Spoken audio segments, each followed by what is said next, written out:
Hai guys, apa kabar semuanya? Semoga baik-baik aja ya. Balik lagi sama gua Rudy.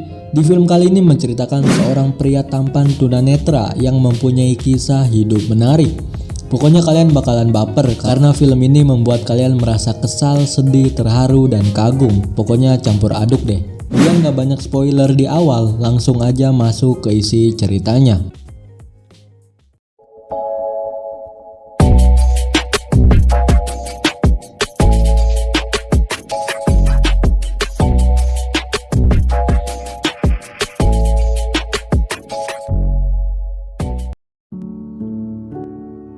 Film dibuka oleh seorang pria tampan yang sedang memasak telur.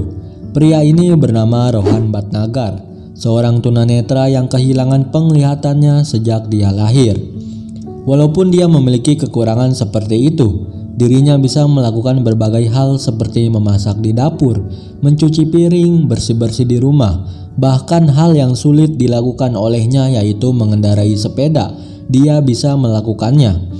Dan Rohan memiliki sebuah kelebihan sekaligus pekerjaannya, yaitu menjadi seorang dubbing. Dia pandai meniru suara seseorang dan menjadikan kelebihannya itu menjadi pekerjaan di salah satu stasiun televisi. Singkat cerita, di suatu hari, Rohan berangkat bersama temannya yang bernama Jafar ke sebuah kedai. Rohan sangat senang di hari itu, karena ini pertama kalinya dia diperkenalkan kepada seorang wanita. Tak disangka wanita itu juga seorang tunanetra. Dia cantik dan juga mandiri. Wanita ini bernama Supriya. Mereka pun saling sapa dan berkenalan. Dengan sikap mandirinya Supriya, membuat Rohan menyukainya. Dengan pertemuan ini membuat Supriya dan Rohan menjadi semakin dekat. Bahkan di suatu hari, Rohan mengajak Supriya jalan-jalan ke mall. Di saat itu mall sangat ramai sekali dan sedang ada acara talk show. Di situ Rohan perintahkan Supriya untuk menggenggam tangannya. Namun karena ramai sekali, tak disengaja genggaman tangan Supriya terlepas, yang membuat Rohan panik karena keadaan mereka yang terbatas. Rohan berusaha meminta bantuan, dan untungnya seseorang yang di atas panggung mempersilahkan Rohan untuk naik. Rohan mengucapkan nama Supriya agar dirinya mendengar suaranya. Dan tak lama Supriya muncul. Dengan langkah kakinya, Rohan menghampiri Supriya.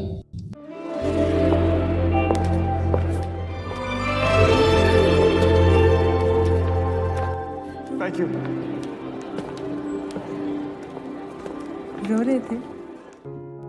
Setelah kejadian itu, hubungan Supriya dan Rohan semakin lengket seperti permen karet.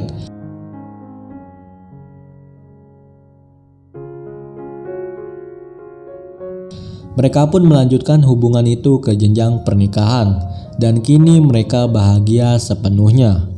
Tidak lupa seperti pasangan pada umumnya, mereka melakukan keuuan di malam pertamanya. Waduh. Singkat cerita, setelah selesai makan malam, mereka pun pulang. Namun sayangnya kebahagiaan mereka seketika berubah menjadi ancaman, di mana muncul dua orang pria bernama Amir Salar dan Hasid. Amir merupakan seorang pria cabul dan kebetulan dirinya mengincar Supriya sejak pertama kali melihatnya. Untungnya di situ Supriya berteriak membuat Amir dan Hasid kabur dari sana. Sedikit cerita tentang Amir ini. Dia merupakan adik dari seorang politisi terkenal bernama Mahat Prau yang kaya raya. Keseharian Amir hanya bersenang-senang setiap hari dan menggoda para wanita di sekitarnya. Amir pun sering sekali memandang rendah orang yang lemah dan melakukan hal semena-mena kepada orang yang lebih rendah darinya. Hal itu dibuktikan ketika sepulangnya Rohan dari pekerjaannya, dia mendengar suara istrinya yang menangis dengan kondisi terikat di atas kasur. Rohan pun bertanya apa yang telah terjadi. Supriya pun menjawab bahwa dirinya telah dilecehkan oleh Amir dan Hasid. Tak tinggal diam, Rohan pun langsung menghubungi seorang inspektur yang bernama Kobe. Namun sayangnya, karena tidak ada saksi mata, tim polisi tidak bisa memenjarakan Amir dan Hasid terlalu lama. Dengan kerendahan hati Kobe, ia perintahkan Rohan untuk segera melakukan pemeriksaan visum sebelum waktu 24 jam. Karena pihak polisi butuh bukti medis agar Amir dan Hasid bisa diadili. Mendengar hal itu, Rohan tidak bisa berkata apa-apa. dan segera pergi ke rumah sakit yang dimaksud. Namun di tengah perjalanan mereka dibegal orang yang tak dikenal dan tiba-tiba saja Rohan terbangun di sebuah ruangan. Di sana Rohan dipukuli.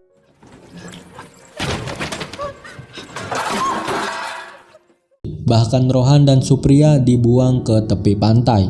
Dengan keadaannya yang basah kuyup, Rohan tidak menyerah dan OTW bersama Supriya ke rumah sakit. Tetapi apa yang terjadi kawan-kawan? Setelah Rohan bertemu dengan dokter forensik untuk melakukan visum, dokter itu berkata bahwa ini sudah lebih dari 24 jam dan tidak mungkin untuk melakukan pemeriksaan visum karena kondisi Supriya sudah basah kuyup yang menyebabkan jejak pelaku sudah hilang. Mendengar hal itu Rohan sangat bingung. Dia dan Supriya OTW lagi ke kantor polisi untuk melanjutkan tuntutannya itu. Sesampainya di sana, bukannya diperlakukan dengan baik, Rohan malah diolok-olok dan difitnah sebagai penipu oleh polisi di sana. Seketika Rohan marah dan tak terkendali, tapi untungnya Supriya berhasil menenangkan Rohan dan mengajaknya untuk pulang. Keesokan harinya, Rohan kembali bekerja dengan perasaan campur aduk. Perasaan sedih yang menyayat hati dirasakan olehnya, membuat Rohan tidak fokus saat bekerja. Karena dia tidak menyangka hal seperti ini terjadi menimpa Supriya. Rohan hanya bisa merenung dan memendam rasa sakitnya. Dan rupanya tidak ada yang menduga juga bahwa renungan Rohan tersebut ternyata adalah sebuah pertanda bahwa sesuatu yang lebih buruk menimpa istrinya. Terbukti ketika Rohan sepulang dari pekerjaannya, dia mendapatkan kaki Supriya yang menggantung di langit-langit. Dalam artian Supriya telah meninggal dengan keadaan gantung diri.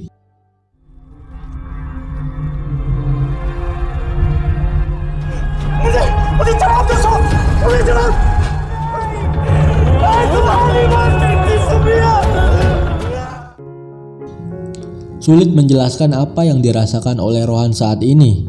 Seketika kebahagiaannya seperti dirampas secara perlahan. Tetapi setelah kejadian ini semua, ada hikmahnya juga guys, dimana Rohan dipertemukan oleh Mahat Prau yang selalu melindungi Amir. Tak segan-segan Mahat Prau datang ke tempat Rohan untuk mengancamnya agar tidak mengusut kasus adiknya lagi. Di sini kita bisa tahu bahwa selama ini yang memperlambat Rohan saat ingin melakukan visum adalah Mahat Prau. Rohan yang menyadari hal itu pun langsung mencari petunjuk di kamar istrinya gantung diri. Rohan pun menemukan sebuah kertas yang ditulis oleh istrinya sebelum meninggal. Surat itu menuturkan bahwa selama Rohan bekerja, Amir sering sekali datang untuk melecehkan Supriya. Rohan pun semakin bersedih karena mengetahui apa yang terjadi.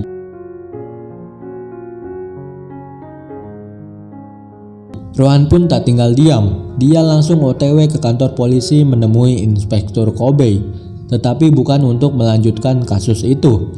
Rohan hanya memberitahu bahwa orang yang membuat istrinya menderita akan menerima penderitaannya juga. Aksi balas dendam pun dimulai.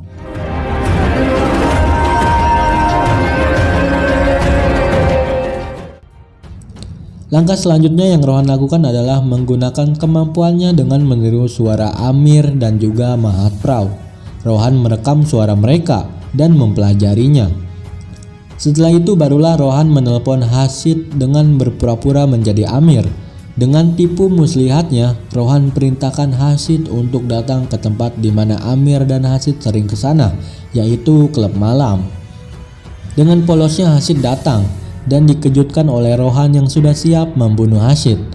Tak berlama-lama Rohan langsung memukul, menendang dan menggantung Hasid agar terlihat seperti bunuh diri.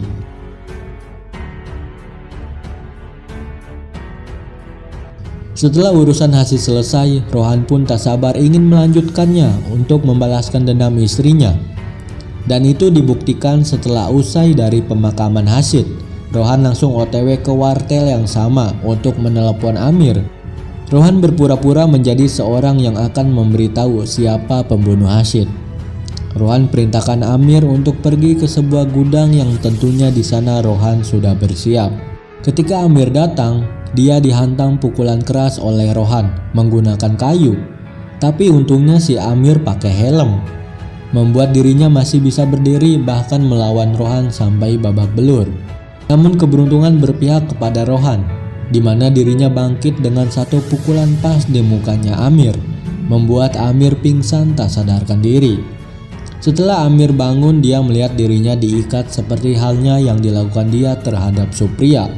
Kemudian Rohan menelpon Mahatprau untuk datang melihat Amir. Dan tak segan-segan Rohan melubangi kantung bensin yang ada di sana. Lalu ketika Mahatprau datang, boom, terjadi ledakan besar membuat Amir hangus terbakar.